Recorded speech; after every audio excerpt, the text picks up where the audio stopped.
the unity of the party, I'm hearing rumblings that there are those Republicans, stalwart, mainstream, year in, cycle out, have been there for the party who are saying, fundamentally, yeah, we'll give it the old college try, but we're going to write this one off and focus on 2020. Are you hearing that rumbling?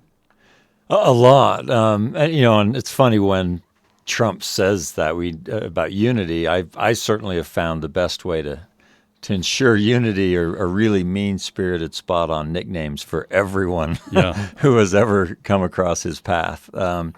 So I don't know how he brings that unity other than Clinton will help compel that a little bit. Yeah. But it usually doesn't work. We saw that with Cruz. Nobody really liked Cruz. Certainly no establishment Republicans, none of his peers, none of his colleagues. His only friend in the Senate is Mike Lee. And right. boy, talk about a rousing endorsement from Lindsey Graham. Yeah, poisoned or shot. Wow, yeah, exactly. Which is I think Trump's best case scenario for most Republicans, including me, is would you rather be poisoned or shot? And I guess deciding that poison with a possible chance of antidote is the way to go with Trump.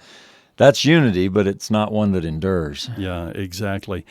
As you look at the landscape, and who are the darlings of the party? Paul Ryan, I hear his name all the time, and I think he handled this very wisely. He didn't jump in the fray. He wasn't, really giving big speeches and, saying rather, irretrievable things. I'll put it that way. Who are the stars of the Republican Party?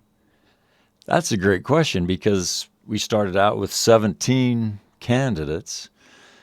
And some of them were considered stars. Marco Rubio was a young rising star. Kasich was an interesting candidate. Jeb Bush comes from one of the two great dynasties of the U.S., and they've all been kind of thrown out. I don't see any. Certainly they can resurrect, but not easily. And I think it's going to be hard for Rubio to even re-win his Senate seat.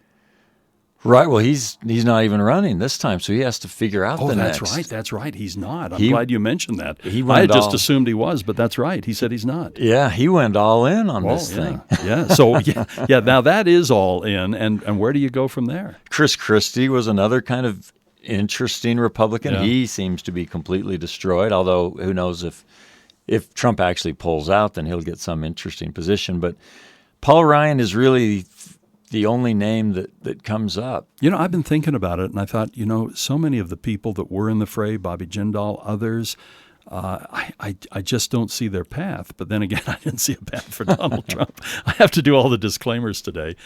People who have, gleefully labeled me Doug Wrong over the years, they are absolutely justifiable.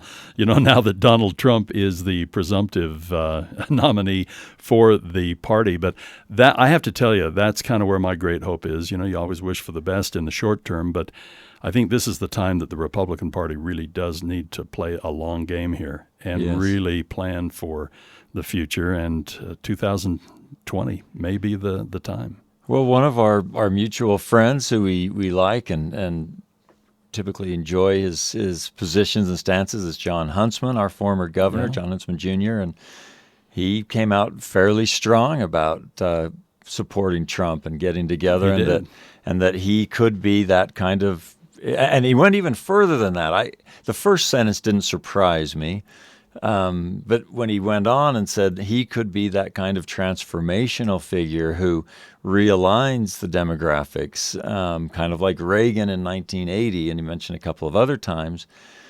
He didn't go halfway. I thought he kind of doubled down on that Trump endorsement. And there have been times. I mean, that cowboy in the White House was Theodore Roosevelt, and that Hollywood actor Don Pay actually brought this one up. With Ronald Reagan.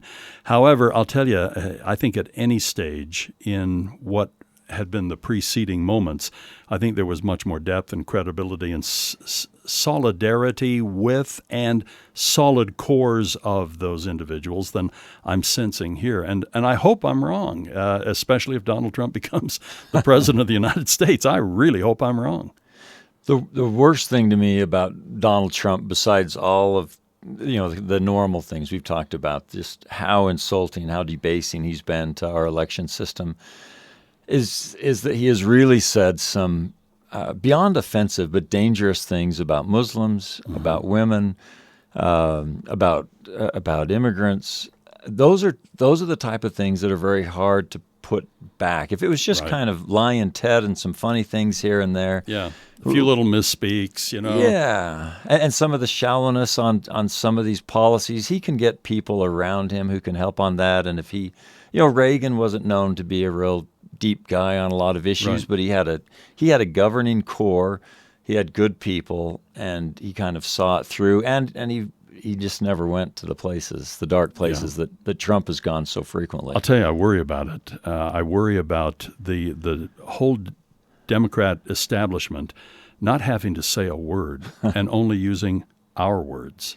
Right. Using some of the big Republican donors. You look at what the Koch brothers, Charles Koch, said recently about Donald Trump. I mean, comparing Nazi Germany stuff.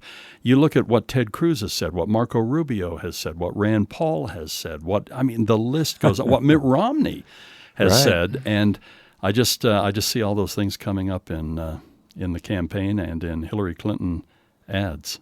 They better not pay these Democratic consultants too much money because this is a really easy gig. Yeah, you just go, hey, get me that speech and just pull this and pull that and pull that.